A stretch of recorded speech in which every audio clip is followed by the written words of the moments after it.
the Royal School of Business, esteemed faculty members of Economics and Management Department, and my dear students. I am here to basically share a few observations of mine on the interim budget, which was presented recently for 2024. And because you are a mixed group, as I can make out, I will try not to dwell much on explaining the macroeconomic parameters and all, but rather I am going to focus on one particular area and try to see how we have, how this the budget has actually addressed that issue. So my presentation is, I plan to present in this manner. First is that I'll first mention a few findings from the Indian economy, a review. This is the report which comes in lieu of the economic survey, because this is an interim budget. A few very briefly what has been the main findings of that, because this review gives a picture of what has happened in the last 10 years, and it identifies certain challenges and some prospects it identifies. So from this review, a quick look at what have been the drivers, as the review identifies, of India's growth in the last decade, that is from 2014 to 24. Then my main discussion will be focus on the challenges that this review has identified for the Indian economy. So there are 4 challenges which the review has identified, and my discussion today would be on how does this interim budget offer, or what policies have they put forward to deal with these challenges. Have they actually, once these challenges are identified, to what extent has our budget tried to address them? And finally I wind up with sharing a few observations of mine on what else can be done to address these challenges. So let's first look at a brief outlook of inputs from this Indian economy, a review. So this is, as I said, it is not the economic survey of India. It's just a review report which is in lieu of the economic survey, and it takes stock of how the economy has performed in the last 10 years, and also what may happen in the coming years. So one very keen or a very strong observation that has come about from the report is that it believes that the Indian economy will achieve a growth rate of 7 or more than 7% in the coming financial year. So which is very, very promising.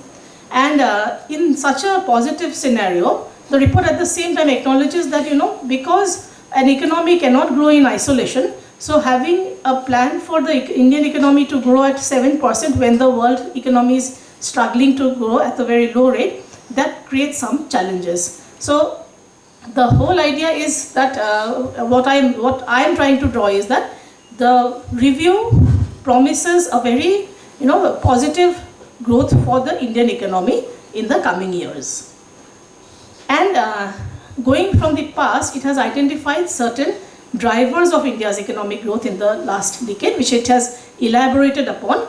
And I am just going to mention a few of them here. Just mention that it's one of the drivers which have been mostly has been in simplifying the regulatory frameworks. That is one important thing which has been happened. Then a very, very important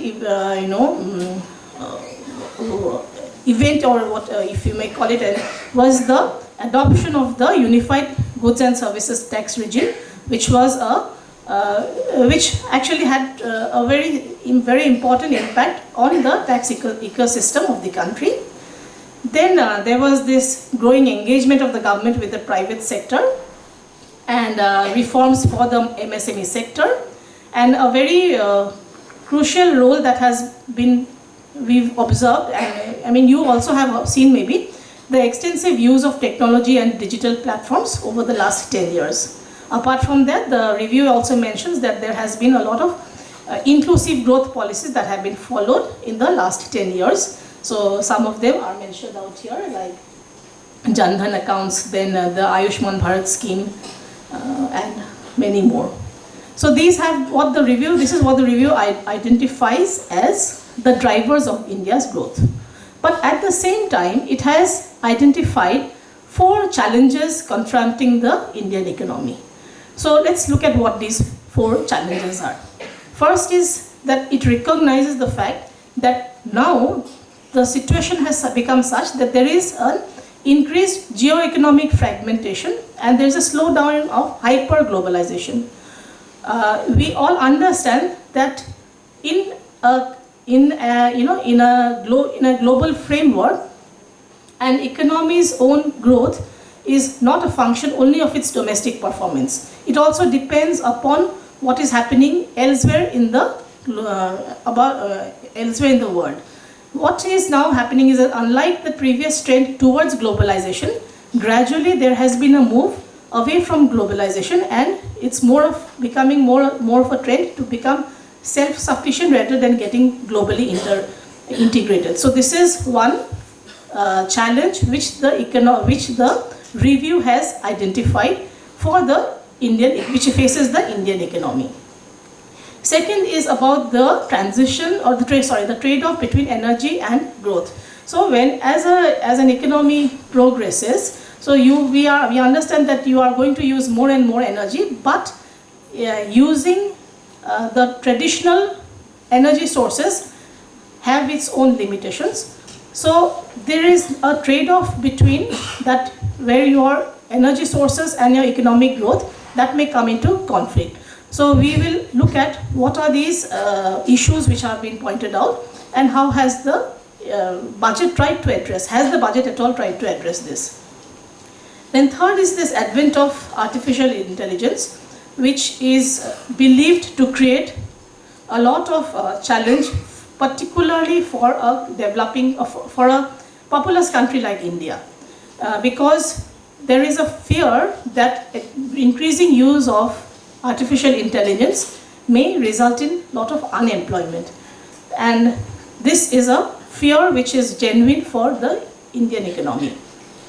And the fourth is that the challenge is that how do we go about creating a healthy, educated and skilled population, because that is these 3 things, or these 3 characteristics of a population are going to have a positive effect on its productivity.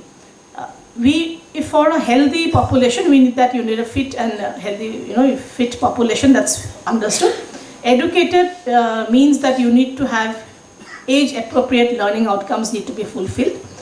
And you need also skilled population, means you need to have appropriately skilled workers in the industry. So you need, there is because right now we are having the young population, which is a major part of our total population. Okay, so it's very important that this population actually is turning out to be really productive. So these are the 4 challenges which have been pointed out by the by this review. Now let us try to see how far has the budget actually tried. This is my focus, okay, for the presentation. So let's look at what is happening in this geo-economic fragmentation and slowdown. See, when COVID occurred and you had lockdown and things which were happening, one major impact that took place was on the supply chain disruptions. So if you needed goods from some other country, there were now difficulties in getting them on time and things like that. So these supply chain disruptions actually were severe and were genuine. And it's believed that this might continue even now, if not for COVID, for other reasons. So when that happens, you're going to have trade flows being affected, transportation costs are going to get affected. So that is going to affect the economy. And having realized that the supply chain is a very important part in a growth process, if you have hyper-globalization, that means where you are increasingly connected or integrated with the rest of the world, something goes wrong in one country, it's going to bound or affect your country. So that is a disadvantage. Okay, so that's why there is now a growing tendency towards becoming more self-sufficient, the Atmanirbhar focus, and so that you do, this supply chain management is actually within our control. And apart from that, geopolitically, global affairs are becoming more complex, more challenging, wars and conflicts. So conflicts which are occurring around the world is bound to affect the Indian economy, whether we are directly participating in it or not. That is a fact. So now this is what the review has said is a real challenge for the Indian economy. Let us see what the finance minister had mentioned in her speech regarding, was there anything in the budget regarding or to address this issue?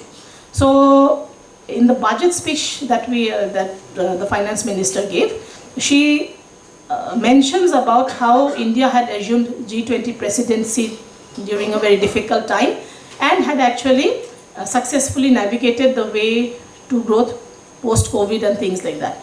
But in the entire budget, there is just a mention about this India, Middle East, Europe economic corridor, which is believed to be a strategic and economic game changer for India. So this is the only mention in the budget which is somewhat related to the, dealing with this geofragmentation part. And however, this is a corridor is just in its incipient stage. That means it's just the memorandum of MOU was signed in September 2023, which is very new, and nothing has actually started. So as of now, as far as understanding, dealing with this geoeconomic fragmentation, apparently I don't see anything in the budget which is answering or addressing that issue.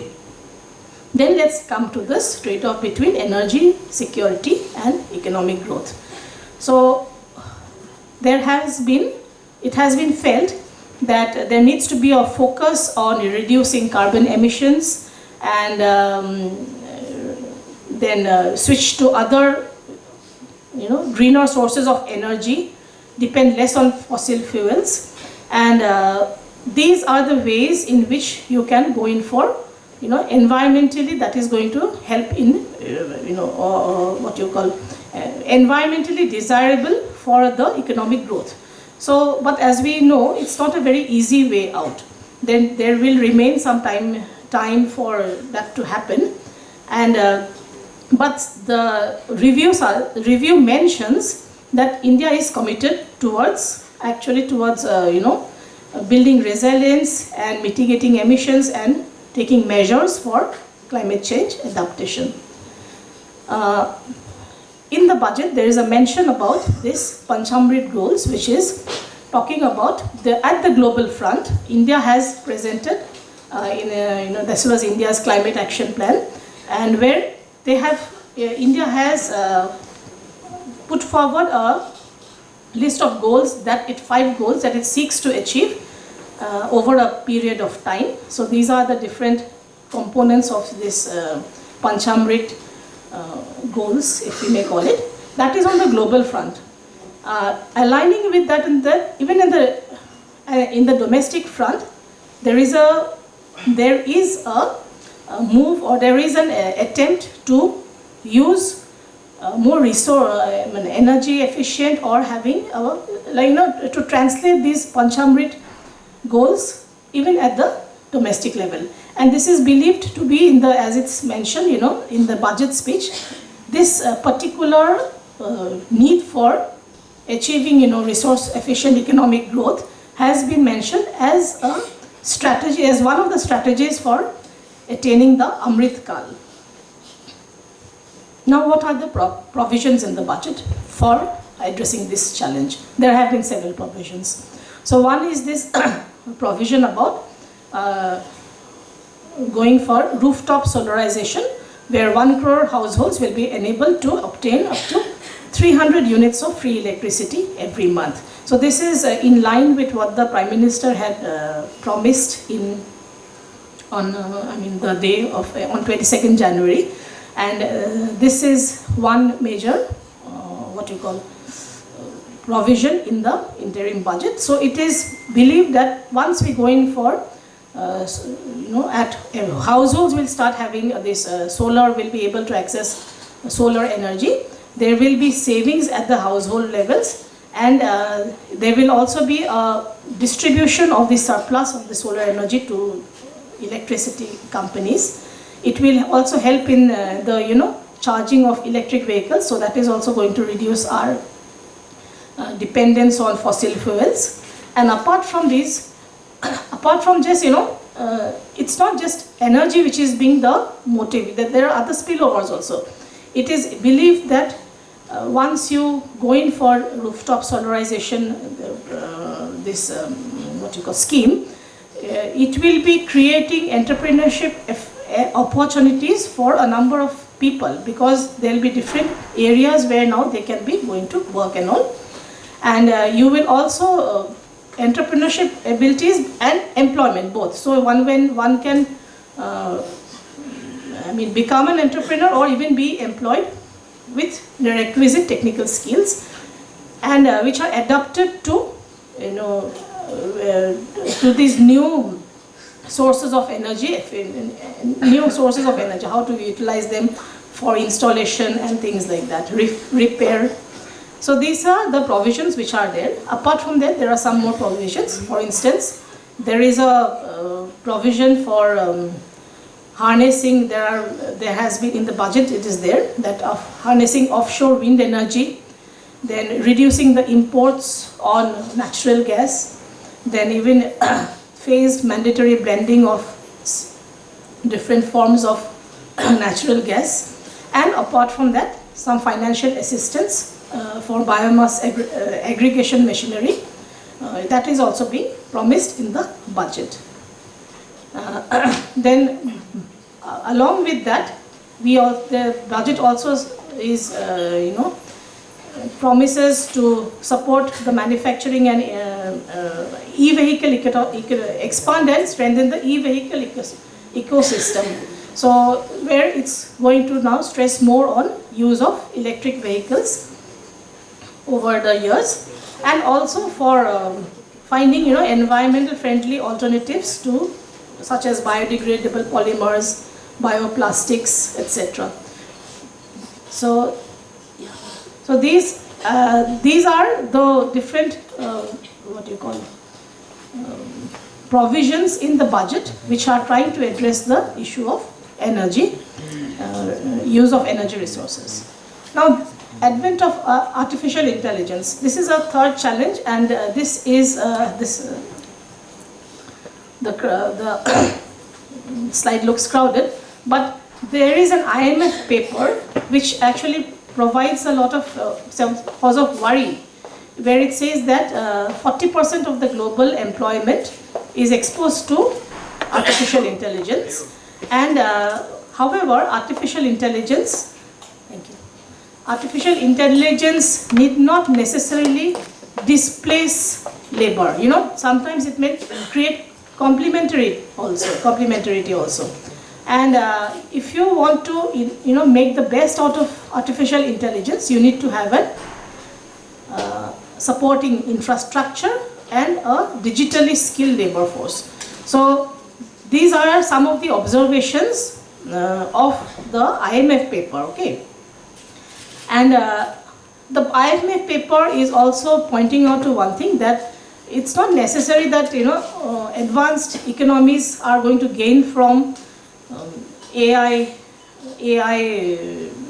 from artificial intelligence developments. In fact, they can be both susceptible as well as benefit. They might benefit. So it's both. It might work both ways. Similarly, for emerging and developing economies, because we are still reliant on manual labor, and over time it might, of course, AI might replace, but one might initially, as of now, you might find fewer AI-induced disruptions. These are the findings, or this is what the IMF paper actually mentions. Now let's look at what the budget provides, says. So it acknowledges the fact that if you have the use of artificial intelligence technology, might remove the advantage of cost competitiveness. So for countries like India, which were exporting digital services, that India, it could be, that cost competitiveness could be lost. But the budget mentions that for our tech savvy youths, this will be the golden era. So I believe all of you are tech savvy, and we hope that artificial intelligence will not take up your jobs, but rather help you out in different ways. So one such provision that has been there in the budget is that there is a corpus of 1 lakh, and where loans will be given with low or very almost nil interest rates. The idea is that to encourage the private sector to take up research and innovation in such areas.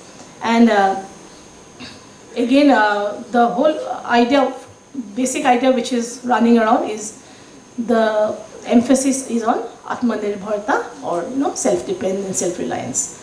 But one thing which I feel is that in case of India, maybe there's a lesser scope for displacements of labor by artificial intelligence as of now. Okay, maybe we can come up to that later. And then this is about the last challenge, which is how do we get ensuring the availability of a healthy, educated and skilled report. So these are some observations from the review of the Indian economy, which are some very, what you call general observations, which says that the unemployment rate has fallen down. So your labor force participation rate among women has increased. Then women are enrolling in tertiary education, they are moving in science and technology, which is promising. And even the skills report, it is showing that there is an increase in youth's employability by 51%, which was low, 33% a decade ago. Now, my point is that these are some very general comments. Remember that India is a very diverse country. So we need, this diversity is not reflected in these figures. You may have labor force participation rate may have increased for women, but has it happened to all women across all economic classes? So that is not yet mentioned out here. So this is a very general comment, and we will. This is the observation of this report. Now, what has or how has our budget, interim budget, tried to address this? So these are a list of schemes that the government has been already it has been in place, which is mentioned by the finance minister in her speech, that many schemes which are there for the vulnerable groups like street vendors, artisans, tribal groups, then special people. Then you have the NEP 2020, which is believed to usher in many changes, and then Skill India Mission, which is going to upskill, reskill youth. Then even for higher education, a lot of institutions are coming up, and there's a funding part also for startups and all. Basically, these mentions are there, which are there in the budget, these are already in place. Now, if you just look at it, you'll notice that there are several areas, which are being, you are addressing the needs of the vulnerable groups. You are addressing education, you are addressing skills, you are addressing higher education. So all are there, and even there is a mention about how the Indian youth has performed in the sports field, how they have done really well. So these are there in the budget. These are about the existing schemes, nothing new which has been mentioned. So among the things which are mentioned is that there is a plan to set up more medical colleges so that you get doctors, and that's you have skilled and so you have a specialized set of people who are coming up which is going to make, which will have a long-term effect on the economy. Then this is one thing which is, this aquaculture related and tourism. These are two areas where the government, also the budget has actually mentioned certain provisions. I am not talking about what is there. There are other things in this aquaculture and tourism. There are other things, but I'm just trying to draw out that the schemes are expected also to generate employment opportunities. In aquaculture related, it's expected to generate 55 lakh employment opportunities in near future. And tourism, as we know, has received very high focus in this budget. Tourism, which aims to encourage states to take up development of iconic tourist centers, branding them, and even focusing on domestic tourism. And for that domestic tourism, to boost it, there has been a very high investment on transport and infrastructure, because they are very critical to development of tourist areas. And we know that there is capital expenditure has increased manifold in these last few years, and that is seen in the way of having your spending on transportation, etc. Now I'll just try to see what has this is, I mean, you might excuse me, the challenge of being not very equipped in terms of AI is here what you're going to see. I'm just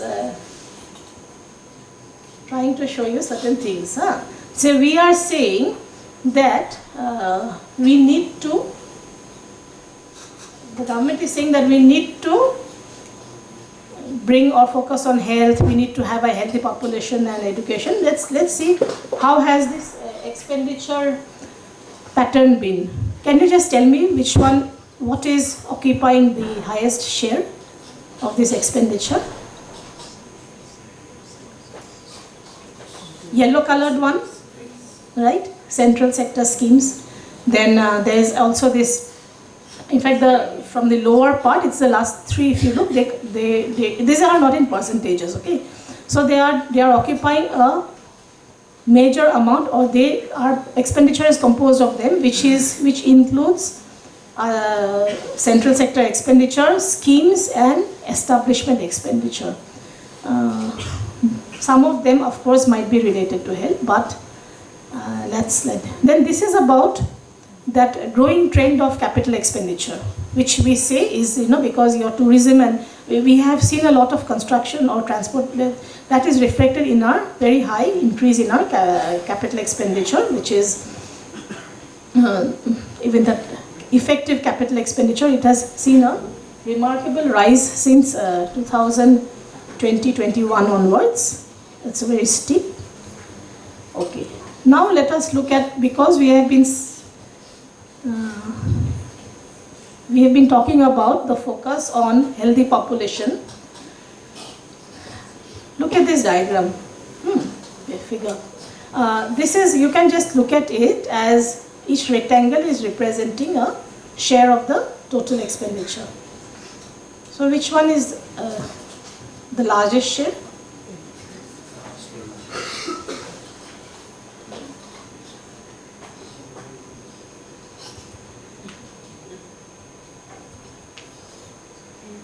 Interest payments. Then you have transport, right? Defense. And where does our health and education come? This is our health.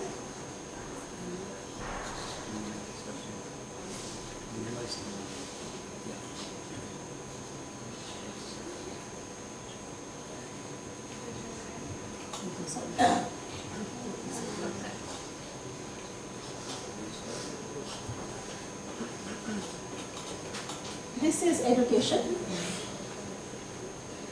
this is energy, this is health, Okay, and transport is this.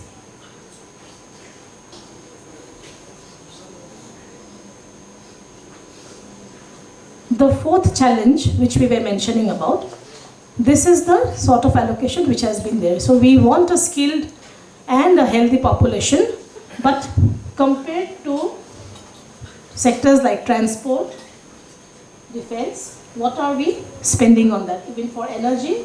So these are of the, energy, education and health. These are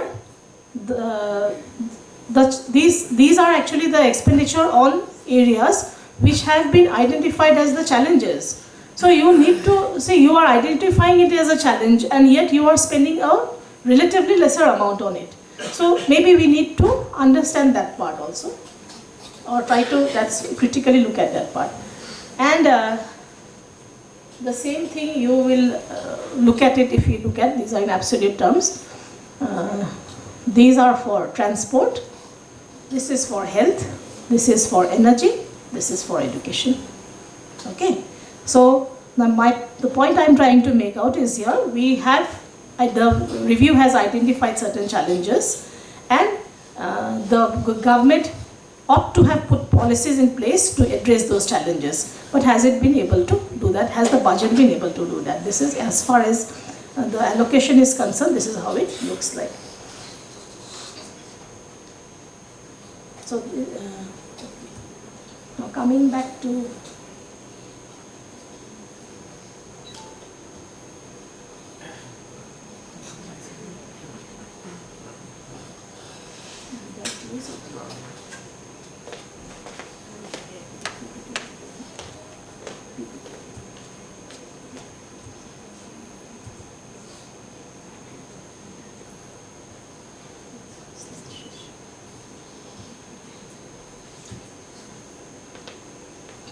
so this is what that diagram, which is it's just a reflection of what has been the actual as far as the provisions in the budget, where do they stand, these challenges, what constitute their importance to be gauged in terms of the expenditures made. Okay, so now as I come to the last part, which is about observations on what has been to what extent has been the challenges been identified. So first is that these challenges which are identified are actually rightly identified, because the aim that India aspires is that it wishes to become the third largest economy in the world in the next 3 years. So you need to identify how do you go about that, okay, if that aim is one wishes.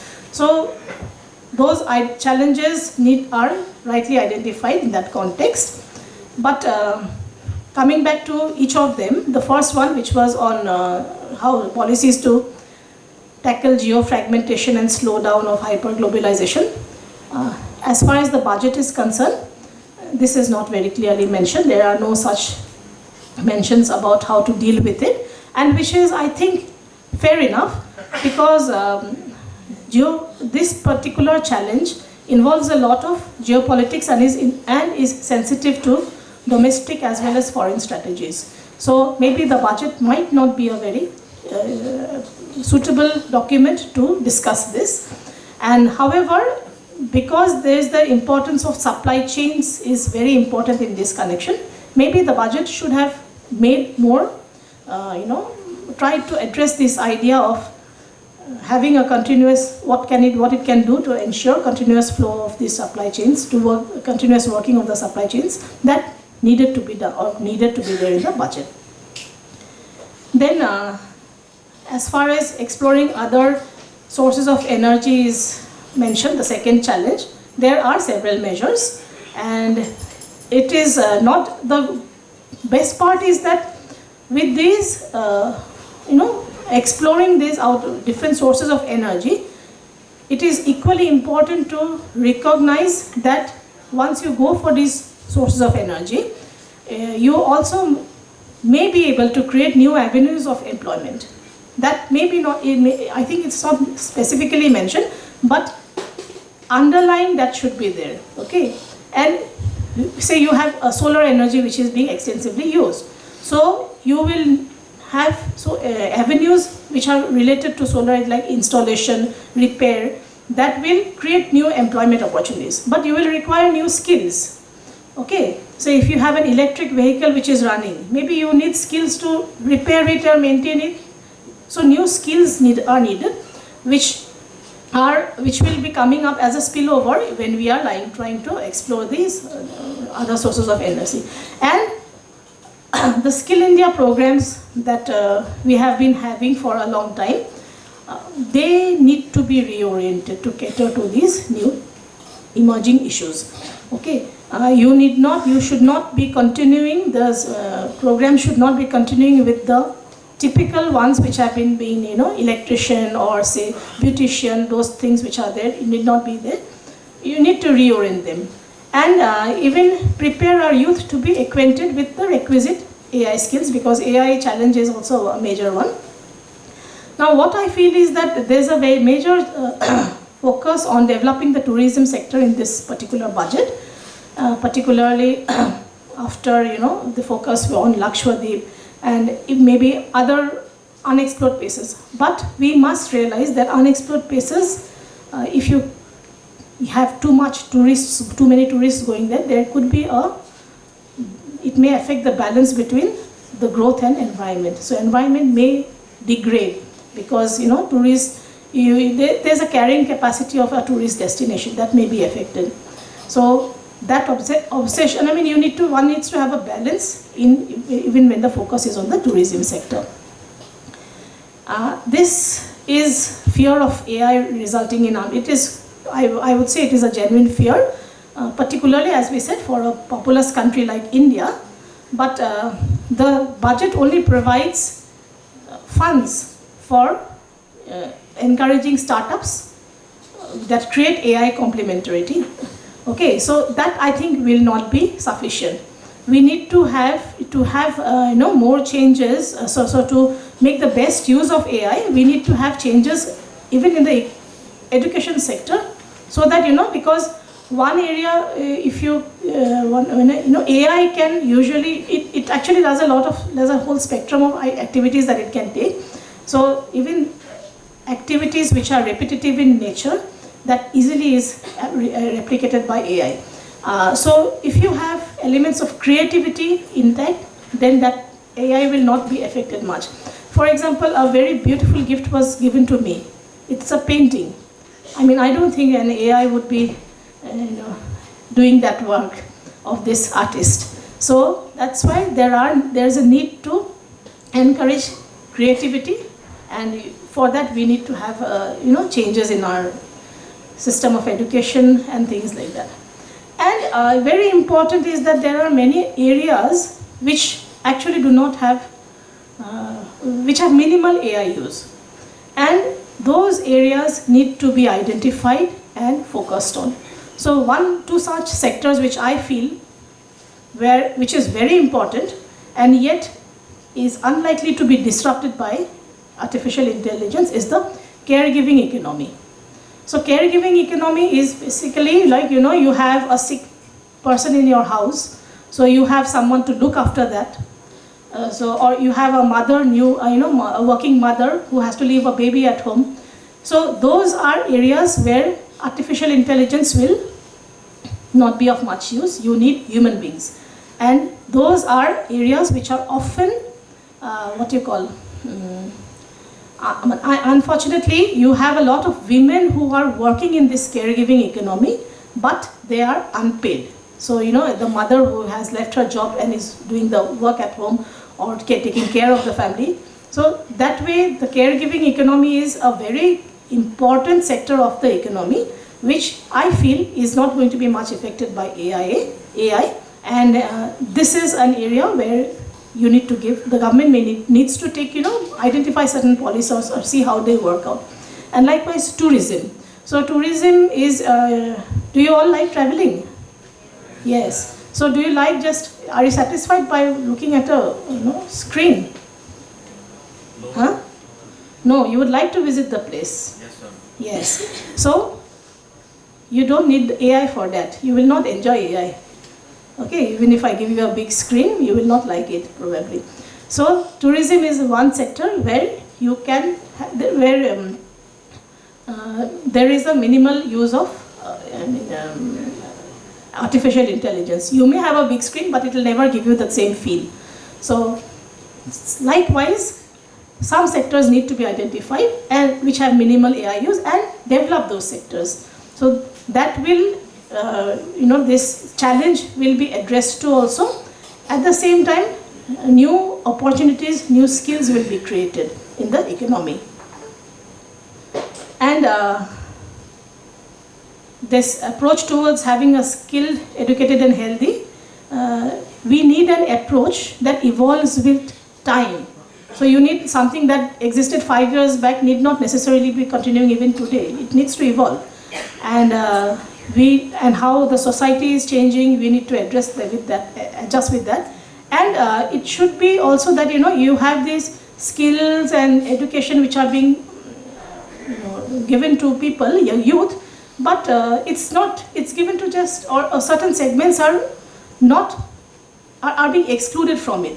So the focus should be on inclusivity also, that everyone should be included.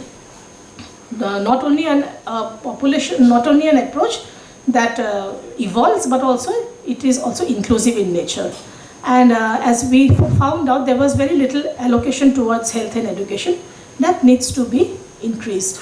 And now we have, presently we have a very huge size of the young population. This young population after a few years will grow old. Agreed? So you'll grow old after a few years. That time your needs will be different. And you are a very big size right now. The demographic dividend which we are having, you have this, so you imagine that whole shift. After a few years, it's going to be in the unproductive segment. Okay, you will have illness. So there is a lot of future in the future. There's a need. There may be massive need for elderly care in the future. Okay, so that needs to be kept in mind. Even when you are looking at this, when you are looking at, keeping that in only the present population, that should not be there. You keep in mind the needs of the future population also. So now the focus of, as we found out, that the capital expenditure has been increasing for India, and as you already saw, in transport sector is getting a huge amount of share in the expenditure.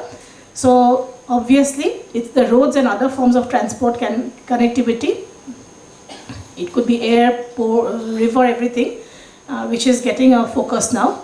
So apart from that, there's a need to spend this capital infrastructure even for creating and maintaining health infrastructure. And as far as this, huge emphasis on increasing capital expenditure, which aims to increase connectivity and things like that, it has its plus points, but sometimes it may come in the way of sustainable development. Okay, so that also needs to be, that balance needs to be maintained. So that's all for now. Thank you. Presence is supposed to be just ornamental here. That is the way I took it. But anyway, being a student of economics, I would not lose the opportunity to speak a few words on the interim budget. But before I do that, I must thank Nivedita for her informed and thoughtful presentation of the budget, covering all the important areas. And it gives me a sense of pride to share with all of you that she was my student when she had just started her journey into the world of economics. And it's always it's a matter of pride when you hear your students speaking on important issues in front of you as an honorable guest speaker. And it was wonderful. And as far as my comments are concerned, we are yet to see the full budget that will come in the month of July. This was an interim budget, and popularly is also called the vote on account, where basically till a new government is placed, the present government, ongoing government, seeks permission from the parliament to draw money from the consulate fund so that the business can go on as usual for next 2-3 months. But however, no finance minister would lose the opportunity to give an indication or an idea of the roadmap that lies ahead. And our finance minister Sitaraman also did the job. One day prior to that, in lieu of economic survey, the microeconomic survey was placed, and that gave the background which would be the basis for the journey ahead. Journey ahead is very clear that our target is to reach this Vikshit Bharat by 2047, where India will be one of the developed countries, among the developed countries. And that development would be all round, all pervasive, all inclusive. And how we go about it, that vision has been there actually for last 2 decades, as we have seen under NDA government. And the primary focus has been, it's all inclusive, but they have managed to hit the sectors where we needed the most attention. That was infrastructure, and that is capital expenditure. So capital expenditure, like last year, this year also, it has been increased, slightly lower rate than before, but it is already 3.4% of the GDP. So this much is clear that what is coming in the next, full-fledged budget. At the same time, since it's an interim budget, she could not have a tweak with the tax, but I am still expecting some sort of tax relief for income taxpayers in a new tax regime, not the old tax regime. Corporate tax already rationalized. Of course, GST is beyond the domain of the finance minister. It belongs to the GST council. And in the full-fledged budget also, the entire exercise will be centering around addressing 4 identified groups. These are Garib, Mahila, Yuva, and anybody else? Annadata. Okay, poor, youth, women, and farmers. These are the 4 sections of the population who would be addressed in the coming, not only the coming budget, in years to come. First thing is infrastructure.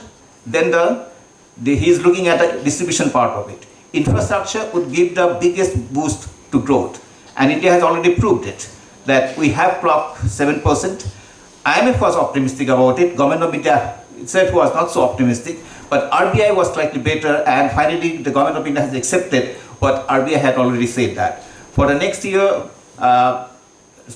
slightly conservative 10.5% nominal. That means she is expecting about, in real terms, 6% growth rate, given the inflation rate at 4.5%, and that looks to be quite all right. So as far as the economy is concerned, she has already spoken in detail. But as far as economy is concerned, my view is this: like, we are spending a lot on infrastructure, that is capital expenditure, which will create assets, which will give rise to employment, future, and income. That is wonderful. Just the other day, just 3-4 days back, I met an old friend of mine who is working with the World Bank, and his observation after crisscrossing through the country for 10 days or so, that he said, like, Gautam, the whole country is under construction, and it reminds everyone of China in 1980s and 1990s. So we have entered the different league altogether. We are here for a long haul and with a very impressive rate of growth. But at the same time, we must also provide for the basic necessities, the food in particular. So agriculture, we cannot afford to ignore. And how much it will be, done for the agriculture sector, even after 50 years of independence, agriculture has been grossly untapped, in particular in the eastern part of India. Second generation reforms, everybody talks about, but they have comfortably forgotten about it. My worry is that. So whatever growth that we can predict on the basis of cool mathematical calculations may get eaten away because of inflation, homefront inflation that may appear in the food, in a form of food inflation. Of course, she referred to geopolitical instability that is always there. It's like a hanging sword over her head, and we cannot do anything about it. Indian diplomacy has worked better than as compared to many other countries. But how long it can continue, we do not know. But our roadmap is even very clear. You see, we are in a very sweet spot. India has emerged because of demography and whatever development has occurred over the years, that one of the largest markets in the world. And in capitalism, the market is the most important thing that everybody runs after. So nobody can ignore India as an important market, because our middle class is as big as the entire American population. Like today, we are contributing about 17% of world growth, and in hardly 6 years or so, it is going to be more than 30%. That's what IMF predicts. So India is a huge country. That way, the capital would keep coming. We have reached about 600 billion in terms of FDI. It will reach 1 trillion. We have a forex reserve of about $600 billion. It will certainly increase to 1 trillion in a couple of years. As she mentioned, 2027 we're supposed to surpass Germany, but something unexpected has happened. Official data are not out yet, but it's common knowledge that Japan has stagnated. Japan has gone surprisingly into recession, meaning it has shown two consecutive, negative growth rate in two consecutive quarters. So, by definition, Japan has entered recession, and Japan is no longer the third largest economy in the world. It is Germany. And India was supposed to cross Germany in 2027. So if it does so, India will be the third largest economy, as she has mentioned, but in 2027 itself, the initial target was 2030. That is again a huge plus point for us. As far as energy is concerned, you see, the whole world is paying a price for the obsession with growth, the greed of the Western nations. And now they are asking all of us to pay equally.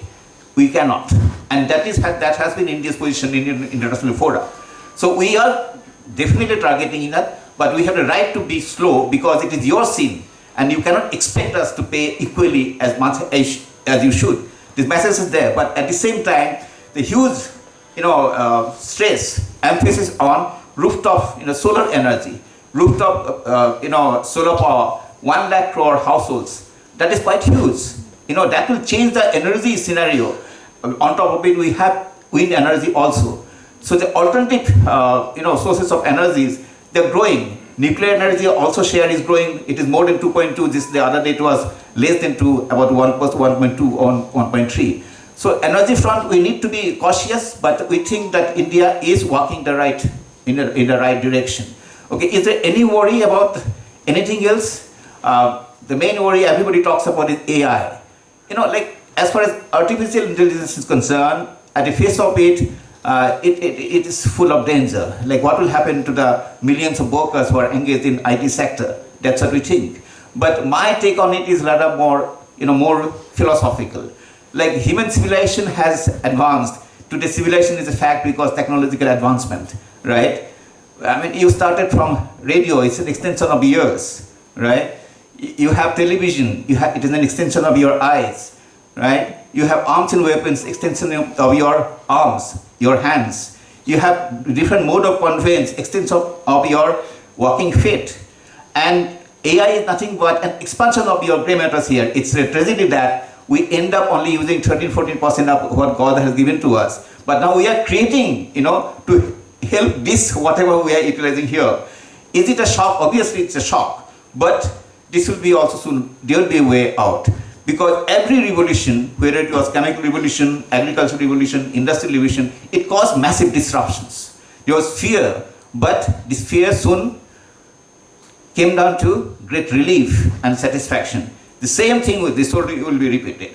At the same time, Nivedita also hinted that India is not in such a bad position like the Western or OECD countries, because we have a huge sector where AI penetration is not required. So our unemployment is not directly under threat. At the same time, we can get the benefit because we have a large, skilled manpower in digital sector. India is the most digitized economy already. Indians have taken, including women, illiterate women have taken to technology like the way fish takes to water. This is very, very surprising. It surprised everyone. All right, you see, mobile density is highest in India. So if we are so good in adapting to new technology, obviously we need not worry, but of course a question mark will always remain there. But I'm very hopeful because education, in experience terms, it is unfortunate that percentage of GDP that is spent on education and health, it's still low as compared to many other countries. We need to spend more, but at the same time, with the introduction of NEP 2020, a paradigm shift in education has occurred, and this is going to lead to create a qualitative change. In fact, the education landscape of the country is going to change in a couple of years. That's a huge plus. That's a huge plus, because untapped potential will be released. And obviously, the economy can do only better. The other source is the women, involvement of women. Whatever data we have is very doubtful, but we know that women participation in labor force is still quite shockingly low in India. That is going to change, and that is changing. And like the previous budgets, this budget also indicated they are targeting women in particular, and that too in cluster forms, self-help groups, different women platforms, so that they can do it together. And they're doing it. And this is happening in every state budget also. So the important players that can change which can cause that required paradigm shift in the economy are being targeted. Their issues are being addressed, and adequate allocation has been made. And that is why, overall, I'm inclined to draw a very optimistic scenario of the Indian economy, and budget, this interim budget, and expected full-fledged budget is not going to upset that. It is going to only facilitate that. And that is not only my hope, that is my conviction, because the kind of political stability this government enjoys, for whatever reason, we would not like to go into politics, and that political stability is very important. In economics, every student of economics knows that how uncertainty can be disruptive. Uncertainty, pieces of everyone.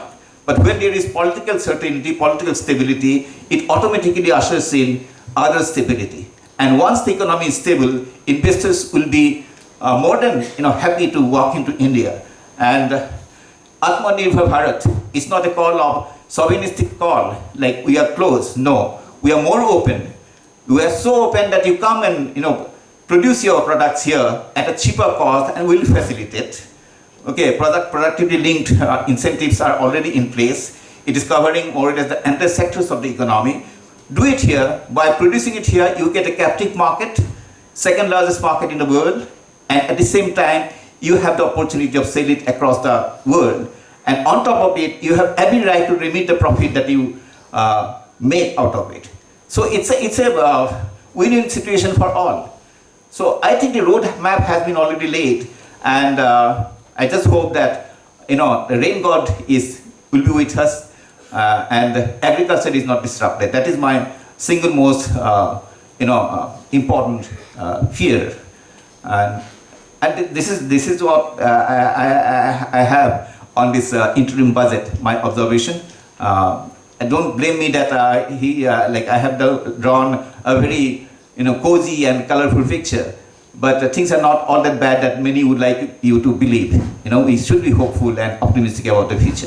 Thank you so much for